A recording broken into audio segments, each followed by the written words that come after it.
Our Town is a 1938 metatheatrical three-act play by American playwright Thornton Wilder which won the Pulitzer Prize for Drama.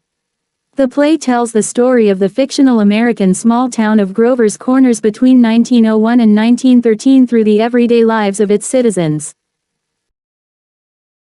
Thornton Ivan Wilder, April 17, 1897 – December 7, 1975, was an American playwright and novelist. He won 3 Pulitzer Prizes, for the novel The Bridge of San Luis Rey and for the plays Our Town and the Skin of Our Teeth, and a U.S. National Book Award for the novel The Eighth Day. Throughout, Wilder uses metatheatrical devices, setting the play in the actual theater where it is being performed. The main character is the stage manager of the theater who directly addresses the audience, brings in guest lecturers, fields questions from the audience, and fills in playing some of the roles. The play is performed without a set on a mostly bare stage. With a few exceptions, the actors mime actions without the use of props. Our Town was first performed at McCarter Theater in Princeton, New Jersey, in 1938. It later went on to success on Broadway and won the Pulitzer Prize for Drama. Described by Edward Albee as the greatest American play ever written, the play remains popular today and revivals are frequent.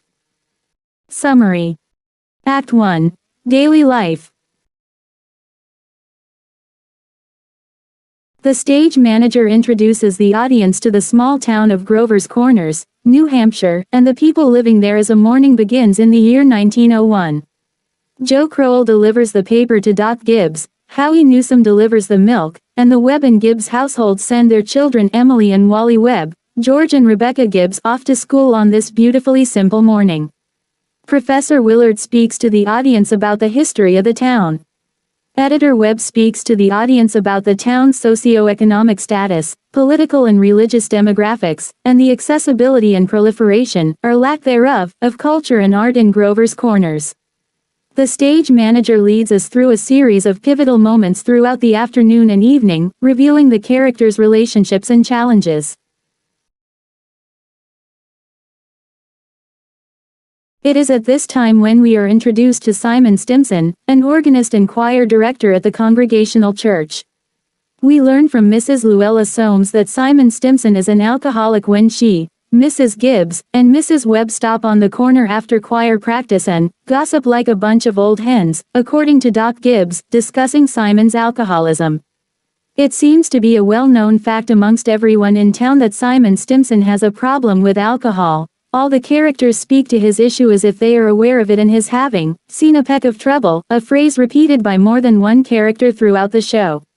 While the majority of townsfolk choose to look the other way, including the town policeman, Constable Warren, it is Mrs. Gibbs who takes Simon's struggles with addiction to heart, and has a conversation with her husband, Doc Gibbs, about Simon's drinking. Underneath a glowing full moon, Act 1 ends with siblings George and Rebecca, and Emily gazing out of their respective bedroom windows, enjoying the smell of heliotrope in the wonderful or terrible moonlight, with the self-discovery of Emily and George liking each other, and the realization that they are both straining to grow up in their own way. The audience is dismissed to the first intermission by the stage manager who quips, "That's the end of Act 1, folks. You can go and smoke, now. Those that smoke." Act 2. Love and Marriage. 3 years have passed, and George and Emily prepare to wed. The day is filled with stress. Howie Newsome is delivering milk in the pouring rain while C. Crowell, younger brother of Joe, laments how George's baseball talents will be squandered. George pays an awkward visit to his soon-to-be in-laws. Here, the stage manager interrupts the scene and takes the audience back a year, to the end of Emily and George's junior year. Emily confronts George about his pride, and over an ice cream soda, they discuss the future and confess their love for each other. George decides not to go to college, as he had planned, but to work and eventually take over his uncle's farm. In the present, George and Emily say that they are not ready to marry. George to his mother, Emily to her father, but they both calm down and happily go through with the wedding. Act 3. Death and Eternity.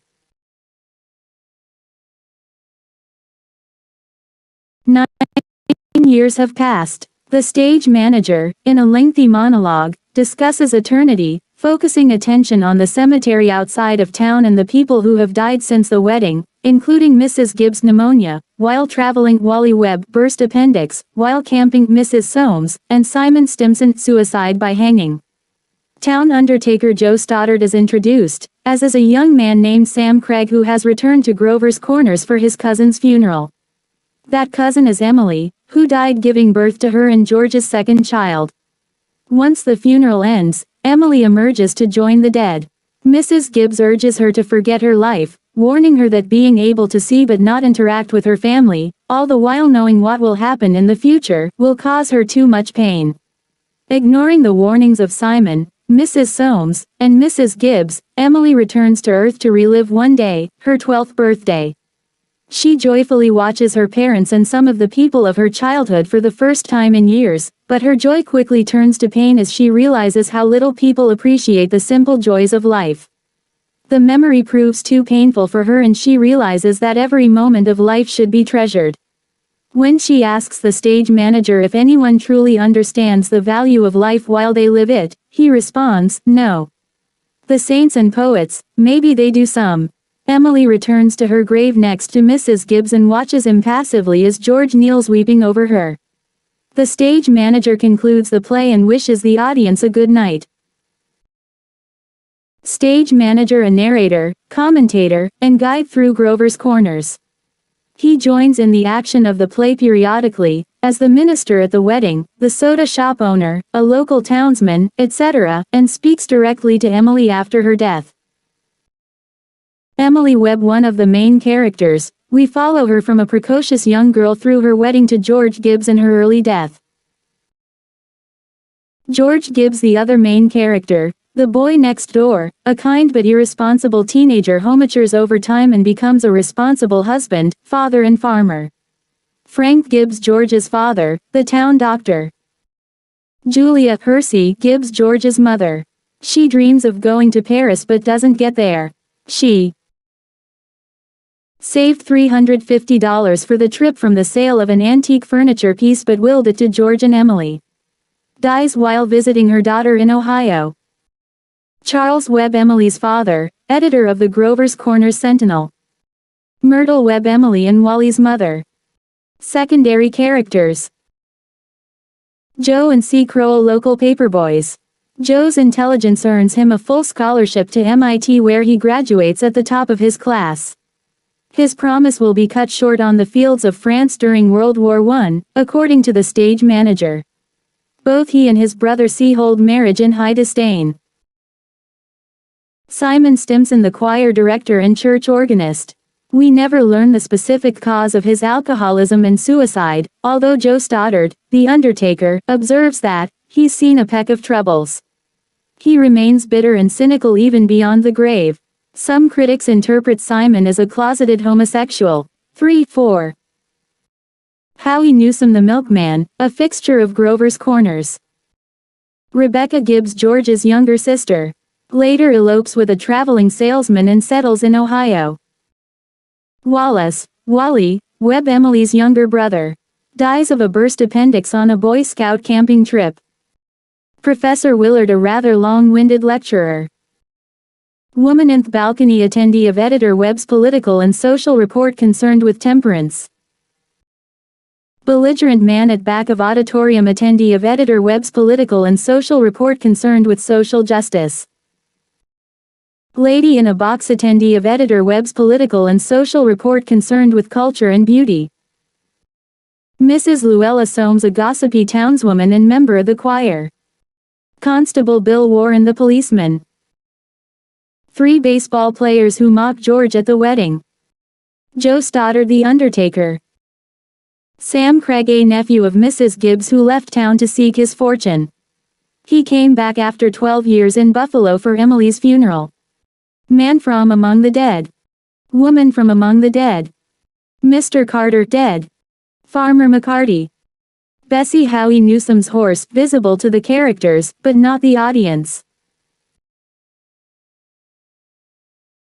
The play is set in the actual theater where the play is being performed, but the date is always May 7, 1901. The stage manager of the May 7, 1901, production introduces the play within the play, which is set in the fictional community of Grover's Corners, New Hampshire. The stage manager gives the coordinates of Grover's Corners as 42 degrees 40 feet north latitude and 70 degrees 37 feet west longitude. Those coordinates are actually in Massachusetts, about 1,000 feet off the coast of Rockport, and at the beginning of Act 3 he mentions several real New Hampshire landmarks in the vicinity: Mount Monadnock and the towns of Jaffrey, Jaffrey Center, Peterborough, and Dublin. Wilder was dissatisfied with the theater of his time. I felt that something had gone wrong. I began to feel that the theater was not only inadequate, it was evasive. His response was to use a metatheatrical style. Our town's narrator, the stage manager, is completely aware of his relationship with the audience, leaving him free to break the fourth wall and address them directly. According to the script, the play is to be performed with little scenery, no set and minimal props. Wilder's reasoning was, I tried to restore significance to the small details of life by removing the scenery. The spectator, through lending his imagination to the action, restages it inside his own head. In its healthiest ages the theater has always exhibited the least scenery. The characters mime the objects with which they interact. Their surroundings are created only with chairs, tables, staircases, and ladders. For example, the scene in which Emily helps George with his evening homework, conversing through upstairs windows, is performed with the two actors standing atop separate ladders to represent their neighboring houses. Wilder once said, "Our claim, our hope, our despair are in the mind, not in things, not in scenery." Quote. Wilder called Our Town his favorite out of all his works, but complained that it was rarely done right, insisting that it should be performed without sentimentality or ponderousness, simply, dryly, and sincerely.